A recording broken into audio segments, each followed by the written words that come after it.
परम विदुषी लेखिका गणिनी आरिका रत्न श्री 105 स्वस्ति भूषण माता जी, जिन्होंने मात्र 20 वर्ष में 100 से भी अधिक किताबें लिखकर जैन समाज को अनूठा योगदान दिया है। बड़े बड़े विधान जैसे कल्पद्रुम महामंडल विधान, सिद्ध चक्र महामंडल विधान, इंद्रध्वज महामंडल विधान एवं विशेष जिनपद, पूजांजलि आदि महत्वपूर्ण साहित्य बहुत ही सरस, सरल व सुबोध शैली में लिखे हैं, जिसमें गद्य एवं पद्य साहित्य भी समाहित है। इन महान साहित्यों को पढ़कर आप भी अपने ज्ञान का विकास कर सकते हैं। साहित्य प्राप्त करने हेतु आज ही संपर्क करें। संपर्क सूत्र 9212515167 97848533787। संसार में मोह करने वाले तो बहुत हैं, मगर प्रेम करने वाले बहुत कम हैं। अब आप कहोगे ये मोह और प्रेम में अंतर क्या है? मोह अपेक्षा करता है। मोह यदि किसी के लिए कुछ करेगा तो उससे अपेक्षा होती है मेरे लिए करे, लेकिन प्रेम में अपेक्षा नहीं होती है। हमने कर दिया सो कर दिया, बदले में हमें कुछ नहीं चाहिए, वो प्रेम है। तो लोग मोह करते हैं कि प्रेम करते हैं? अरे बोलिए ना, मोह करते हैं। प्रेम का यदि निस्वार्थ प्रेम का दूसरा नाम कहा जाए तो उसका नाम है वात्सल्य। आपने शब्द सुना होगा कि 8 अंगों में एक वात्सल्य अंग है और 16 कारण भावनाओं में एक प्रवचन वात्सल्य नाम की भावना है। इस प्रेम को कैसे बताया है? इसका उदाहरण है गौ वच्छ प्रीति सम। जैसे गाय अपने बछड़े से प्रेम करती है, इतना प्यार करती है, यदि गाय को कहीं ले जाना हो तो गले में रस्सी बांधने की जरूरत नहीं है। बछड़े को लेके आगे आगे चलो, गाय पीछे दौड़ती हुई चली आएगी। उसे कोई उससे अपेक्षा नहीं है बछड़े से, केवल प्रेम है। यदि एक मनुष्य अपने बच्चे से प्रेम करता है तो अपने बच्चे से 100 अपेक्षाएं रखता है। 100 में से 200 भी कर दें तो कोई बड़ी बात नहीं है। मेरा बेटा बड़ा होगा, फिर इसकी बहू आएगी, फिर इसको गरम गरम रोटी खिलाएगी, पता नहीं गरम गरम रोटी खिलाएगी कि खरी खोटी खिलाएगी। अपेक्षाएं, बहुत अपेक्षाएं रहती है अपने बच्चे से। ये बहुत अच्छा पढ़े, ये क्लास में फर्स्ट आए, मेरा बेटा मैरिड आए, ये अच्छा गाना गाए, ये डॉक्टर बने, ये इंजीनियर बने, ये ऐसा करे, ये मेरी बात माने, ये मेरे हिसाब से खाना खाए। 100 अपेक्षाएं होती हैं। लेकिन गाय यदि अपने बछड़े से प्रेम करती है, उसे कोई अपेक्षा नहीं है कि मेरा बछड़ा बड़ा होगा तो मुझे हरी हरी घास खिलाएगा, मेरे हाथ पैर दबाएगा। कोई अपेक्षा नहीं है उसे, केवल प्रेम, शुद्ध प्रेम है। इसीलिए वात्सल्य में जो उदाहरण दिया है वो गाय और बछड़े का उदाहरण दिया है, मनुष्य का उदाहरण नहीं दिया है, देवता का उदाहरण नहीं दिया है। और नारकी का तो दे ही नहीं सकते हैं। क्यों? वहां प्रेम है ही नहीं है, वहां तो केवल लड़ाई झगड़े हैं, वहां तो केवल लड़ाई झगड़े हैं। तो वात्सल्य अंग किसे कहा है? प्रेम भी हो और स्वार्थ ना हो। ऐसा कोई दिन भर में एक आध काम है ऐसा जो 24 घंटे में एक काम भी आप करते हो बिना स्वार्थ का, बिना किसी प्रयोजन का? कोई दिन भर में एक काम नहीं हो तो बता दो मुझे। सुबह से शाम तक जितने काम होते हैं वो सारे स्वार्थ के होते हैं। वात्सल्य का एक भी काम नहीं होता है। जबकि वात्सल्य नहीं है, क्योंकि मोह तो हर जन्म में किया है, कोई पहली बार तो कर नहीं रहे हो। इस जन्म में आप अपने परिवार से मोह करते हो? अरे बोलिए ना। बोले हाँ माता जी बहुत करते हैं, उसके बिना तो हम रह नहीं सकते हैं। वो यदि हम अपने पोते को छोड़ आए तो हमें तो दिन भर याद आती है उसकी। यही हो रहा है। वाह, देखो प्रैक्टिकल बैठा है, और भी बैठे होंगे, ऐसा नहीं कि अकेले, और भी बैठे होंगे।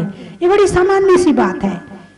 तो यदि आप अपने बच्चे से मोह कर रहे हो तो जो पशु पक्षी वो अपने बच्चों से मोह करते कि नहीं करते हैं? मैंने एक देखा था कि मैं रुकी हुई थी एक जगह, तो खिड़की के पीछे किसी का मकान था, खुला आंगन था और वहां 2 गाय बंधी हुई थी।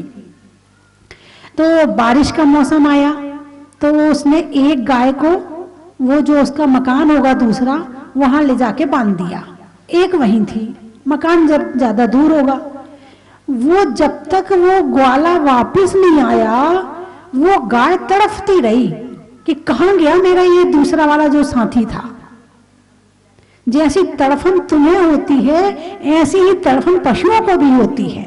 अर्थात जैसा मोह आप करते हो वैसा ही मोह पशु पक्षी भी करते हैं। उन्हें प्रेम करना नहीं आता, उन्हें भी मोह करना आता है। यदि तुमने मोह किया और उनने अपने बच्चे से मोह किया तो दोनों के मोह में अंतर, कोई अंतर नहीं, मोह तो बराबर है। शब्दों में फर्क हो सकता है लेकिन मोह की भावनाओं में फर्क नहीं हो सकता है। एक छोटा सा जो पशु पक्षी का बच्चा होता है, जब चिड़िया का छोटा सा चूजा होता है उसमें से निकल के बाहर आता है और वो उड़ नहीं पाता है, तो चिड़िया जाती है, चावल का दाना मुंह में लाती है, फिर उसके जाके चोंच में डाल देती है, फिर दोबारा जाती है, फिर लाती है, फिर चोंच में डाल देती है। यानी एक चिड़िया ने भी अपने बच्चे का पेट भर लिया। एक जो कुतिया जो अपने बच्चों को जो जन्म देती है वो भी उसके लिए ढूंढ ढूंढ के खाना लाती है, वो भी उसको खाना खिलाती है, और तुमने भी अपने बच्चों को खाना खिला दिया तो कोई बड़ी बात, अरे बोलिए ना, नहीं है। तो फिर मनुष्य में और पशु में क्या विशेषता है? प्रेम की विशेषता है कि मनुष्य प्रेम वात्सल्य कर सकता है लेकिन एक पशु वात्सल्य नहीं कर सकता है। उसके प्रेम में भले ही उतना जैसे गाय बछड़े का है तो चलो वो तो ठीक है, लेकिन ज्यादातर तो मोह के कारण ही करते हैं। तो अब हमें क्या करना है? तो मोह को छोड़ करके प्रेम करना सीखना है। क्या सीखना हमें? अरे बोलिए ना, प्रेम करना सीखना है। अब ये प्रेम करना तो बड़ा मुश्किल है, बहुत मुश्किल, वात्सल्य करना बहुत मुश्किल वाला काम है। यदि हम मंदिर भी आते हैं तो उसमें भी हमारा स्वार्थ है, भगवान जरा दुकान अच्छी चले, भगवान लड़की की शादी हो जाए, भगवान जरा लड़की के लिए लड़का अच्छा सा मिल जाए। बोलिए है कि नहीं है? मंदिर भी जाते हो तो मंदिर भी निस्वार्थ भावना से नहीं जाते हो। और जबकि सम्यक दर्शन के 8 अंगों में दूसरे अंग का नाम बताओ, निशंकित निकांक्षित, आकांक्षा रहित होके मंदिर जाना, कोई आकांक्षा नहीं, केवल मेरी आत्मा पवित्र हो, मेरी आत्मा शुद्ध हो, मेरे परिणामों में विशुद्धि आए, मैं संसार के भावों से हट करके थोड़ी देर के लिए मैं अपनी आत्मा से जुड़ूं। मंदिर इसलिए जाना चाहिए। मंदिर किस लिए जाना चाहिए? निस्वार्थ भाव से, केवल आत्मा के लिए। आत्मा का स्वार्थ तो अच्छी बात है, स्व यानी आत्मा, अर्थ यानी प्रयोजन। जो आत्मा के प्रयोजन से मंदिर जाता है वो सच्चा स्वार्थी है, और जो केवल शरीर और परिवार और घर गृहस्थी के लिए जाता है वो स्वार्थी है ही नहीं है, वो और कोई है। बात समझ में आई कि नहीं आई? स्वभाव, स्व यानी आत्मा, भाव यानी भाव, आत्मा का भाव स्वभाव। आत्मा का भाव वात्सल्य है, आत्मा का भाव वात्सल्य है, मोह नहीं। मोह पर से किया जाता है और वात्सल्य आत्मा से किया जाता है। मोह शरीर से किया जाता है, संपत्ति से किया जाता है, परिवार से किया जाता है, और वात्सल्य निस्वार्थ होकर आत्मा से किया जाता है। आप चलते हो, यदि सामने चींटी दिख जाए तो आप उस पर पैर रखोगे क्या? अरे बोलिए ना, नहीं रखोगे। क्यों? आपको उससे वात्सल्य तो है ही नहीं है, फिर क्यों नहीं रखोगे? क्योंकि जहां प्रेम होता है वहां रक्षा होती है। आप अपने परिवार की रक्षा करते हो? बोलिए ना, करते। आप अपने बच्चे की रक्षा करते हो? करते हो। आप अपने दुकान की रक्षा करते हो? क्यों? क्योंकि उससे मोह है, क्योंकि उससे मोह है। मोह है तो रक्षा है, और मोह नहीं है तो रक्षा नहीं है। आपने चींटी की रक्षा क्यों करी? बोलिए, आपको चींटी से प्रेम तो है नहीं, फिर आपने रक्षा क्यों करी? जीव दया के लिए। अभी प्रेम पैदा नहीं हुआ। यदि प्रेम हो जाए तो फिर रक्षा बड़ी मजबूती से होगी। अभी केवल दया कर रहे, अरे बेचारी मर जाएगी। अभी क्या है तुम्हारे मन में? बेचारी मर जाएगी, बेचारी। सबसे बड़े बेचारे तो हम ही हैं। अपनी रक्षा नहीं कर पा रहे, अपनी आत्मा की रक्षा नहीं कर पा रहे, अपनी आत्मा की रक्षा क्रोध से नहीं कर पा रहे, अपनी आत्मा की रक्षा मान से नहीं कर पा रहे, अपनी आत्मा की रक्षा मायाचारी लोभ से नहीं कर पा रहे, हिंसा झूठ चोरी कुशील से अपनी रक्षा नहीं कर पा रहे। सबसे बड़े बेचारे तो हम हैं। हम चींटी को बेचारा कह रहे तो बेचारे हम हैं। बेचारी मर जाएगी इसीलिए रक्षा कर रहे हो। एक तो भावना ये हो सकती है, और एक भावना ये हो सकती है, अरे वो भी तो आत्मा है। हर आत्मा से मेरा प्रेम है, हर आत्मा से मेरा मैत्री का संबंध है। ये जीव भी कभी मोक्ष जाएगा, ऐसे जीव को मेरा नमस्कार है। चींटी को मारना नहीं है, एक तरफ कर दो। यदि इन भावनाओं से करोगे, काम वही होगा, काम रक्षा का होगा, लेकिन कर्म बंध में अंतर आ जाएगा। कर्म बंध में अंतर कब आता है? जैसे हमारे भाव होते हैं वैसा हमारा कर्म बंध होता है। एक है कि आप नीचे देख के नहीं चल रहे, फिर भी आपके पैर से चींटी नहीं मरी, वो एक तरफ थी, आपके पैर से नहीं मर पाई, आपका पैर यहां का वहां रखा गया, आपको पता ही नहीं है, लेकिन चींटी मारने का पाप लग रहा है। क्यों? क्योंकि आप देख के नहीं चल रहे हो। एक आप चल रहे हो, लेकिन अचानक पैर के नीचे जीव आ गया और वो मर गया, आपको पाप नहीं लगेगा। क्यों? क्योंकि आपकी चर्या सावधानी से है, आपकी चर्या में प्रमाद नहीं है। आप पानी छान कर पीते हो। क्यों पीते हो? एक बूंद अनछने पानी में 36,450 जीव होते हैं, एक बूंद पानी में। और यदि वो पानी तुम्हारे पेट में चला गया तो क्या हो गया? एक गिलास पानी गया, उसमें कितनी बूंद थी? कितने जीव चले गए पेट में? सारे मर गए। मर गए ना सारे के सारे हैं? वैज्ञानिक कहते हैं पानी को फिल्टर करके पीना चाहिए क्योंकि उसमें कीटाणु होते हैं। और भगवान महावीर कहते हैं पानी को छान कर पीना चाहिए क्योंकि उसमें जीव होते हैं। बात दोनों की एक है। वैज्ञानिक कहता है तुम्हारे पेट में यदि कीटाणु चले जाएंगे तो तुम बीमार हो जाओगे, और भगवान महावीर कहते हैं यदि तुमने अनछना पानी पी लिया तो जीव हत्या का पाप लग जाएगा। बात दोनों एक ही कह रहे हैं, लेकिन जिसमें आत्मा की और शरीर की दोनों की रक्षा हो वो बात भगवान महावीर कहते हैं। और जो वैज्ञानिक कहते हैं वो केवल कहते हैं शरीर के स्तर पर, भगवान महावीर कहते हैं आत्मा के स्तर पर, और वो कहते हैं शरीर के स्तर पर। लेकिन आत्मा के स्तर पर जो काम किया जाए वो आत्मा की भी रक्षा करता है और शरीर की भी रक्षा करता है। बात समझ में आई कि नहीं आई? यदि जीव मात्र से प्रेम, भगवान महावीर किससे प्रेम करते थे, किससे वात्सल्य करते थे? जीव मात्र से। चाहे वो चींटी के रूप में हो, चाहे वो निगोदिया के रूप में हो, चाहे वो पेड़ के रूप में हो, चाहे वो घास के रूप में हो, चाहे वो किसी रूप में हो, भगवान महावीर का प्रेम हर आत्मा से था, उनका वात्सल्य हर आत्मा से था, इसलिए वो सब जीवों की रक्षा करते थे। और यहां मोह है तो मोह में क्या हो रहा है वो आपको पता है। धर्म क्या सिखाता है? धर्म वात्सल्य करना सिखाता है, और जिसने जीवन में वात्सल्य नहीं सीखा है वो जीवन में धर्म कर ही नहीं सकता है। वात्सल्य से सारे धर्मों का पालन होता है। अब कैसे होता है? अब आप कहोगे वात्सल्य नहीं है, मान लो इंसान के अंदर प्रेम नहीं है, तो क्या वो धर्म नहीं कर सकता? नहीं कर सकता, बिल्कुल नहीं कर सकता। शुरुआत ही नहीं हो सकती धर्म की। वात्सल्य से ही धर्म की शुरुआत होती है। जब आप किसी से निस्वार्थ प्रेम करोगे, अपेक्षा रहित प्रेम करोगे, तभी तो तुम किसी के लिए कुछ कर पाओगे, वरना अपने घर वालों के अलावा किसी के लिए कुछ नहीं कर पाओगे। वात्सल्य एक ऐसी चीज है जो करुणा, मैत्री सबको समाहित कर लेती है। अब यहाँ बैठे हैं, आप लोग यहाँ बैठे हो और मैं प्रवचन दे रही, मेरा क्या स्वार्थ है आपको प्रवचन देने का? बोलिए।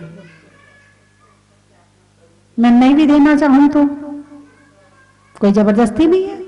कोई साधु यदि प्रवचन नहीं करना चाहे तो कोई जबरदस्ती नहीं है, लेकिन फिर भी नहीं, टाइम से आती हूँ, टाइम से बैठती हूँ, प्रेरणा करती हूँ। क्यों? वात्सल्य। मुझे आपसे कुछ नहीं चाहिए, कोई अपेक्षा नहीं मुझे आपसे। आप यहाँ दान देते हैं कोई दिक्कत नहीं, नहीं देते हैं कोई दिक्कत नहीं। आपने मेरी बात सुनी, मुझे प्रसन्नता है। मुझे आपसे बदले में कुछ नहीं चाहिए। आप अपने घर चले गए, हो सकता है आप मुझे भूल भी जाओ, है? हो सकता है आप मुझे नहीं भूल सकते। क्यों? संभव ही नहीं। ऐसा क्यों?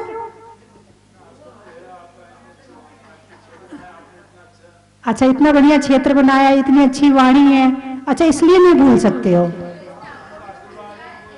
इसका मतलब ये हुआ कि याद रखवाने के लिए अच्छी वाणी बोलना जरूरी है। अरे बोलिए ना, है? गाय घास खाती है, बोलिए, और दूध देती है। इंसान मीठा खाता है और कड़वा बोलता है।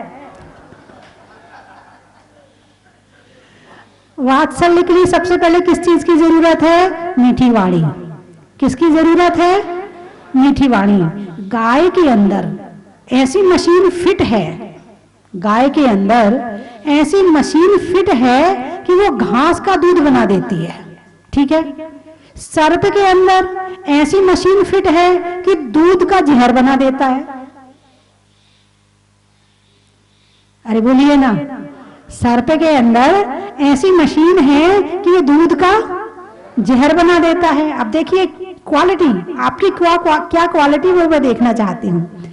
और इंसान मीठा खाता है और ऐसी मशीन फिट है कि कड़वा बोलता है।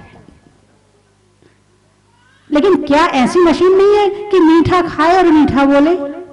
ऐसी संभावना है कि नहीं है? हाँ, वही तो मैं कह रही, आप मीठा खिलाते हो ना, इसलिए मीठा बोलती हूँ। वात्सल्य में, प्रेम में इंसान धर्म का पालन बहुत अच्छी तरह से कर सकता है, बहुत अच्छी तरह से कर सकता है। यदि आपके अंदर वात्सल्य होगा किसी के प्रति, तो आप उसको क्या कहोगे? भाई तू भी धर्म किया कर, तू भी माला फेरा कर, है? चल अभिषेक करने तू भी चल, चल तुमने पूजा करना मेरे साथ बैठकर। क्यों? वात्सल्य है। यदि मोह होगा तो केवल अपने परिवार वालों से कहोगे, और वात्सल्य होगा तो कोई आपके पहचान का नहीं भी होगा, उससे भी कह दोगे। क्यों? क्योंकि उसके आत्मा से प्रेम है, इसका भी भला हो जाए। अपने लिए सामग्री की थाली लाए हैं, चल इसके लिए भी ला देते हैं, भले उसका पूजा नहीं करना था, लेकिन आपने सामग्री की थाली लाके दी तो उसके भाव बन गए कि चल पूजा तो कर ही ले। यानी मीठी वाणी, वात्सल्य की वाणी एक ऐसी वाणी है कि जो चलते हैं ना गाड़ियों में ड्राइवर, लोग उनसे भी प्रभावित होते हैं।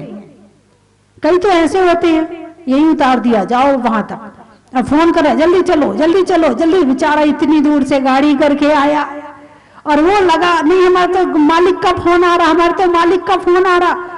तो और कई बार ड्राइवर इतने अच्छे मिलते हैं, कोई बूढ़ा हो हाथ पकड़ के ले जाते हैं, और किसी की अपनी गाड़ी हो अपनी गाड़ी से ले जाता है। कोई जैन हो तो वो तो इतनी अच्छी तरह से सेवा करता है, वो डबल पुण्य कमा रहा है। क्या कर रहा है? डबल पुण्य, खुद तीर्थ कर रहा है और करवा रहा है। यदि ऐसी सेवा का मौका मिले तो छोड़ना नहीं चाहिए, जरूर करना चाहिए। बंधुओं, अब प्रेम करना सीखना है तो इन मनुष्य से सीखेंगे तो आप नहीं कर पाएंगे, क्योंकि मनुष्य के अंदर बदले की भावना कूट कूट के भरी है, कूट कूट के बदले की भावना भरी है। तो मैं किसी व्यक्ति का अहंकार ज्यादा आ रहा हो तो मुझसे 10 बार जय जना निकल लेना, वो तुमसे एक बार भी नहीं करेगा। यदि अहंकारी होगा तो अच्छा इसकी अटकी है तो कर ले, हाँ है, मेरे से तो छोटा ही है ना, मैं बड़ा हूं, ये कैसे मैं कर लूंगा इसको। अहंकारी व्यक्ति तुमसे जजमेंट नहीं करेगा, फिर तुम्हारा भी अहंकार टकराएगा, मैंने 10 बार तो कर ली, ये जब कर ही नहीं रहा तो मैं कैसे कर लूं। बोलिए ऐसे भाव आएंगे कि नहीं आएंगे? ऐसे भाव आएंगे कि नहीं आएंगे? आएंगे। अच्छा, किसी को आप एक बार बुलाओगे और वो 2 बार बुलाओगे, 3 बार बुलाओगे और वो आपको ना बुलाए तो फिर बुलाओगे तुम उसे? नहीं बुलाओगे। क्यों? यही अपेक्षा वाली भावना, यही तो खत्म करनी है। किसी ने आपको 1 बार फोन किया, 2 बार फोन किया, 3 बार किया, यदि उसको वापस फोन आपने नहीं किया फिर वो करेगा आपको फोन? नहीं करेगा। क्यों? हर बार हम ही करें? उसकी भी तो जिम्मेवारी बनती है, उसको भी तो करना चाहिए। इतने बार महाराज जी आते हैं, हम ही उसको फोन करते रहते, उसकी भी तो जिम्मेवारी है कि आजा भाई प्रवचन सुनने चलना है, चल महाराज के पास चलना है, हम ही हर बार करते, उसको भी तो चिंता होनी चाहिए। ऐसा भाव मन में आता है नहीं आता है? अरे बोलिए ना, सही या गलत? सही या गलत? अरे बोलिए ना, गलत। चलिए इतना आपने माना तो सही। चलो एक बात बता देती हूं, यदि रिश्तेदारी और संसार के काम में आप ये सोच लो कि मुझे फोन करना नहीं करना, वो बात की बात है, लेकिन यदि धर्म का काम हो और आपको हर बार भी करना पड़े तो आप ये नहीं सोचना कि मैं क्यों करूं। धर्म के काम में मत करना ऐसा। संसार आपका है, आप जैसे निपटना संसार से निपटो, मुझे कोई दिक्कत नहीं, लेकिन जहां धर्म प्रचार की और प्रभावना की बात आती है वहां आप 10 फोन कर लेना कि चलो महाराज जी आए हैं, चलो माता जी आई हैं, चलो हम जहाजपुर जा रहे हैं, तुम भी चल रहे क्या? हालांकि वो अपनी अलग गाड़ी से आएगा, तुम अपनी अलग गाड़ी से आओगे, लेकिन होगा क्या? बोलने से तुम्हारा क्या घट गया है? हालांकि जब अपनी गाड़ी से आते हैं तो लगता है अच्छा वो फिर मेरी गाड़ी में बैठेगा, चुपचाप भाग आते हैं। उसका पीछे से फोन आता, भाई साहब मुझे बताया नहीं, अरे वो बस जल्दी में प्रोग्राम बन गया। जितने लोगों से पूजा करवा सकें, जितने लोगों की तीर्थ यात्रा करवा सकें, भाग्यशाली मानना अपने आप को कि मेरे को तीर्थ यात्रा कराने का मौका मिल रहा है। ऐसा नहीं कि ऐसे लोग हैं नहीं, हैं ऐसे भी लोग हैं जो बस करते हैं, व्यवस्था करते हैं, 10 गालियां भी सुनते हैं, उसके बाद भी वो गाड़ियां ले जाते हैं, उसके बाद भी वो तीर्थ यात्रा कराते हैं कि चल कोई बात नहीं, कह दिया तो कोई बात नहीं, कहने दे। प्रैक्टिकल होगा आपके जीवन का कि 10 सुनाते हैं तीर्थ यात्री, इतने बजा दिए, ऐसा कर दिया, तुमने यहाँ के दर्शन नहीं करवाए, तुमने ये नहीं करवाया, तुमने वो नहीं करवाया, उसके बाद भी कराते रहे तो समझना आपका वात्सल्य है। और यदि नहीं छोड़ दिया आपने तो समझना कि बस आप अपनी सहनशीलता कम होने के कारण से आपने अपना धर्म छोड़ दिया। हाँ बहुत बार होता है, कई बार तो बहुत परेशान हो जाते हैं, मेरे से आके बताते हैं जो बस से लेके आते हैं, वो बताते बोले माता जी बहुत परेशान करते हैं यात्री, एक बार बस से उतर जाएं फिर इनको समेटना मुश्किल होता है। और फिर कहते तुमने ये तीर्थ नहीं करवाया, तुमने वो तीर्थ नहीं करवाया है, तो बड़ी मुश्किल होती है इनके साथ में। जैसे भेड़ों को इकट्ठा करना बड़ा मुश्किल है, मेंढकों को इकट्ठा करना बड़ा मुश्किल है, ऐसे मनुष्यों को इकट्ठा करना बड़ा मुश्किल है। एक आदमी 100 भेड़ हाँक करके ले जा सकता है, समझ गए? सबका अहंकार टकराता, सबकी नाक टकराती है मां मेरी ऊपर रहनी चाहिए, मैं बड़ा हूं। घर में भी ये नाक बड़ी परेशान करती है, पत्नी कहती है मैं बड़ी हूं, पति कहता है मैं बड़ा हूं, है? पत्नी कहती बच्चे से मेरी बात मानना, पापा की मत मानना, पापा कहते मेरी मानना, मम्मी की मत मानना। फिर बच्चे का बंटवारा हो जाता है, ये मम्मी को ज्यादा चाहता है, ये पापा को ज्यादा चाहता है। ये अहंकार है। अपनी नाक नीची करके जितना रहोगे उतना प्रेम बढ़ेगा, वात्सल्य बढ़ेगा, और जितना अहंकार करोगे वात्सल्य तुम्हारे अंदर आ ही नहीं सकता है। भगवान महावीर का वात्सल्य कैसा था? एक घास के ऊपर भी पैर नहीं रखते थे, एक फूल भी नहीं तोड़ते थे, एक घास को भी चोट नहीं पहुंचाते थे, और यहाँ अपने अहंकार के लिए सब एक दूसरे को चोट पहुंचाते हैं। जितनी ज्यादा से ज्यादा चोट पहुंचाते हैं उतने खुश होते हैं। अच्छी सुनाई हमने उनको, कहते हो नहीं कहते हो? हाँ, आज तो मन में आ गई थी कि आज चुप नहीं रहना है, आज तो पूरी सुना के रहना है। अच्छी सुनाई हमने आज उनको। जितनी ज्यादा चोट पहुंचा सकते हैं उतनी ज्यादा चोट पहुंचाने के लिए तैयार बैठे रहते हैं। लेकिन ध्यान रखना, ये प्रकृति का नियम है।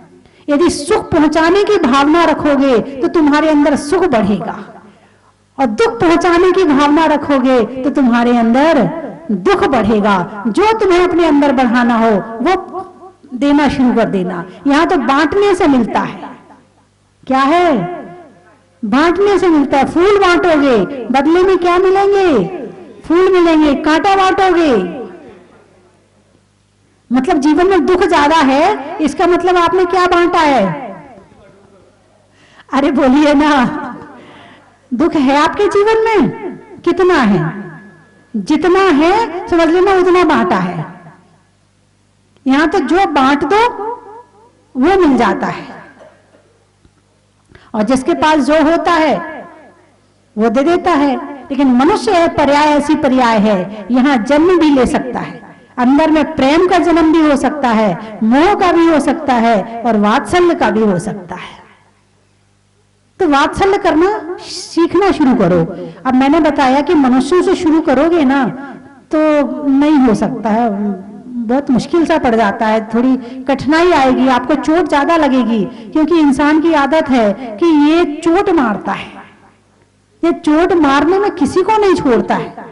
और भगवान से भी यदि कभी टकरा जाए, इसकी इच्छा पूरी ना हो, इसकी भावना पूरी ना हो, तो ये भगवान को भी नहीं छोड़ेगा। हालांकि भगवान को चोट लग नहीं सकती क्योंकि वो मोक्ष चले गए हैं, लेकिन तुम मारने में पीछे नहीं रहते हो। भगवान क्या बिगाड़ा है हमने तुम्हारा? उसके घर में तो इतना हो गया, मेरा तो कुछ हो ही नहीं रहा है, मार दी चोट है। अरे भगवान ने उनके साथ बड़ा बुरा किया। बोलिए कहा कि नहीं, ये शब्द आज तक एक बार भी किसी ने ना बोले हो, ऐसा हो नहीं सकता है, हो नहीं सकता ऐसा। भगवान ने उनके साथ बड़ा बुरा किया। भगवान ने मेरे साथ बड़ा बुरा किया। कर ही नहीं सकते भगवान तुम्हारे साथ बुरा। यदि भगवान बुरा करते हैं तो वो भगवान नहीं है, और भगवान है तो बुरा नहीं कर सकते हैं। ये हमने ही अपना बुरा अपने हाथ से किया है, किसी ने हमारा बुरा नहीं किया है।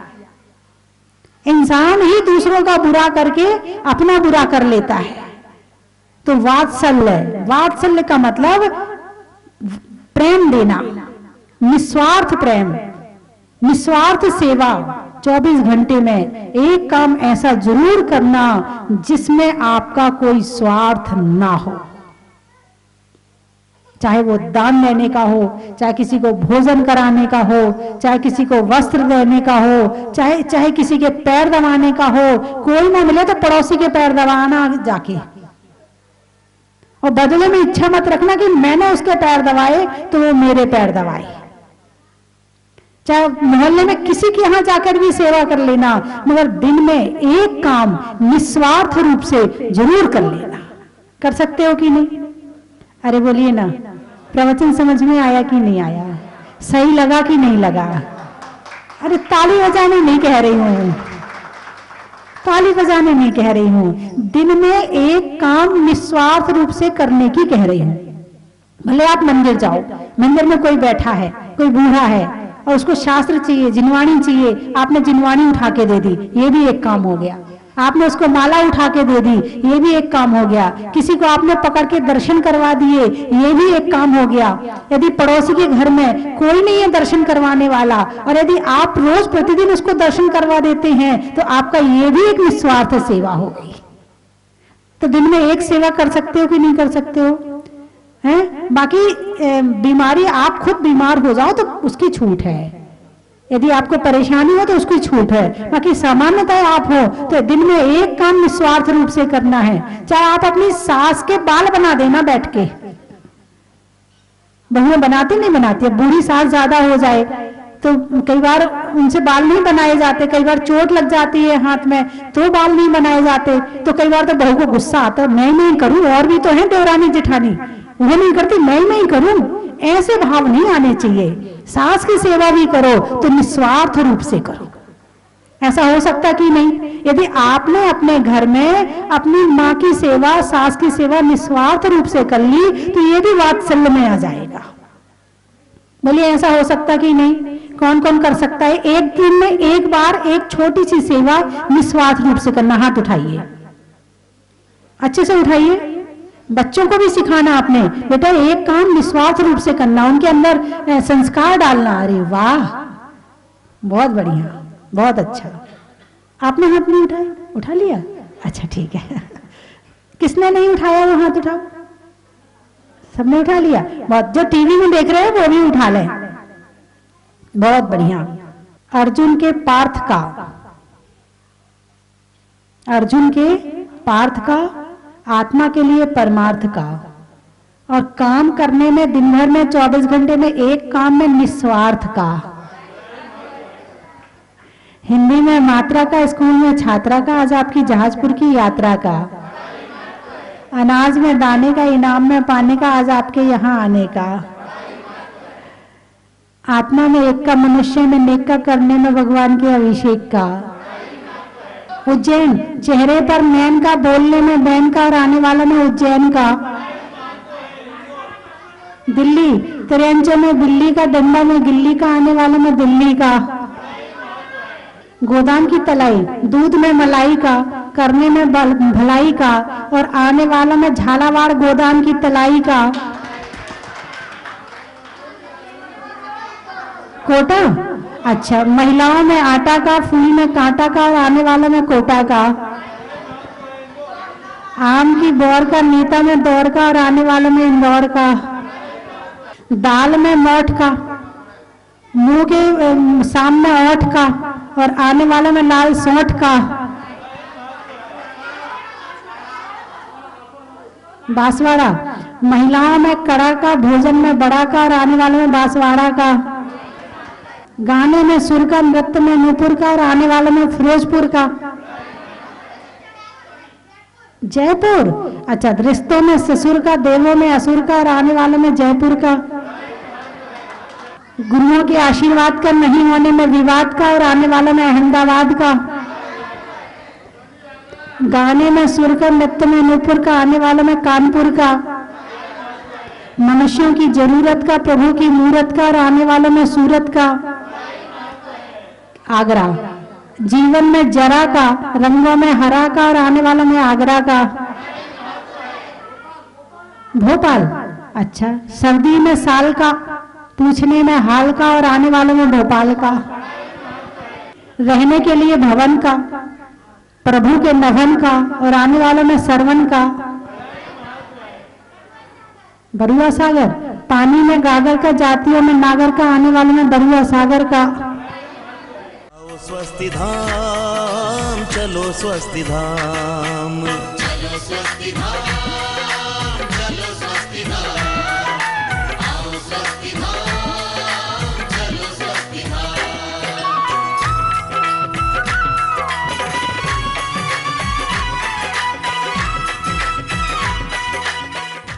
बहुत दिनों के लंबे इंतजार के बाद और जहाज मंदिर में अतिशयकारी मुनीश्वरनाथ भगवान के विराजमान होने के बाद में आने वाली 13 मार्च 2021 को पहली शनि अमावस्या पर भूगर्भ से प्रकटित शनिग्रह निवारक मुनीश्वरनाथ भगवान के मस्तक पर 1008 कलशों से महामस्तकाभिषेक होगा। बंधुओं, शनि अमावस्या पर मुनीश्वरनाथ भगवान का अभिषेक करना महान फलदायी होता है और हम सबके महान पुण्य के उदय से जहाज मंदिर में विराजमान होने के बाद पहली शनि अमावस्या पर हम सबको भगवान का अभिषेक करने का, शांति धारा करने का सुनहरा मौका और पूज्य गुरु माँ गणनी आर्य का स्वस्ति भूषण माता जी का मंगलमय आशीर्वाद प्राप्त करने का मौका मिला है। आप यहाँ पधारें और उस दिन बड़े बाबा का अभिषेक करें, शांति धारा करें। 4 तरह के कलश है। रजत कलश 5100 रुपये, स्वर्ण कलश 11,000 रुपये, हीरक कलश 21,000 रुपये और रत्न कलश 51,000 रुपये की न्योछावर राशि है। बंधु, मैं तो चाहता हूं आप यहां पधारे और स्वयं बड़े बाबा का अभिषेक करें, शांति धारा करें। लेकिन यदि आप नहीं आ सकते हैं तो भी आप अपने नाम से यहां पर कलश आरक्षित करवा सकते हैं। आपके नाम से अभिषेक, शांति धारा यहां पर होगी। उसी दिन दोपहर में 1 बजे से राष्ट्रीय युवा सेमिनार यहाँ पर होगा, एक यूथ सेमिनार होगा जिसमें 18 वर्ष से 45 वर्ष के युवक और युवतियां सब उसमें भाग ले सकते हैं। आप सभी इन कार्यक्रमों में सादर आमंत्रित है। साथ ही 10 मार्च 2021 को भगवान का जहाज मंदिर में विराजमान होने के बाद पहला निर्वाण कल्याणक महोत्सव यहाँ मनाया जाएगा और सन 21 में 20 किलो का निर्वाण लड्डू 20वें तीर्थंकर मुनीश्वर नाथ भगवान के समक्ष अर्पित किया जाएगा, पूरे भावों के साथ में, भक्ति के साथ में और पूज्य गुरु माँ के पावन सानिध्य में। तो आप सभी सादर आमंत्रित है। आप अपनी सूचना स्वस्ति धाम में दे सकते हैं। आप अपनी स्वीकृति 9782063107 इन नंबरों पर दे सकते हैं। पूरे कार्यक्रम का सीधा प्रसारण पारस चैनल पर होगा। धन्यवाद। कंचन की थाल को सजाओ रे आज, रत्नों की थाल को भर लाओ रे आज। आओ आओ करे रे गुणगान आरती भगवन की। आओ आओ करे गुणगान आरती भगवन की। आओ आओ करे रे गुणगान आरती भगवन की।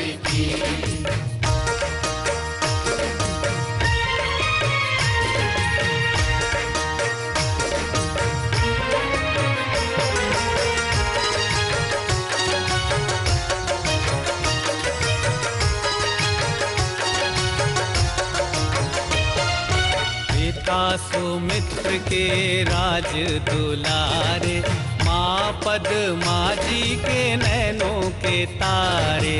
पिता सुमित्र के राज दुलारे, माँ पद्मा जी के नैनों के तारे। राजगृही में जन्म लियो आप, राजगृही में जन्म लियो आप। आओ आओ। परम विदुषी लेखिका गणिनी आरिका रत्न श्री 105 स्वस्ति भूषण माता जी, जिन्होंने मात्र 20 वर्ष में 100 से भी अधिक किताबें लिखकर जैन समाज को अनूठा योगदान दिया है।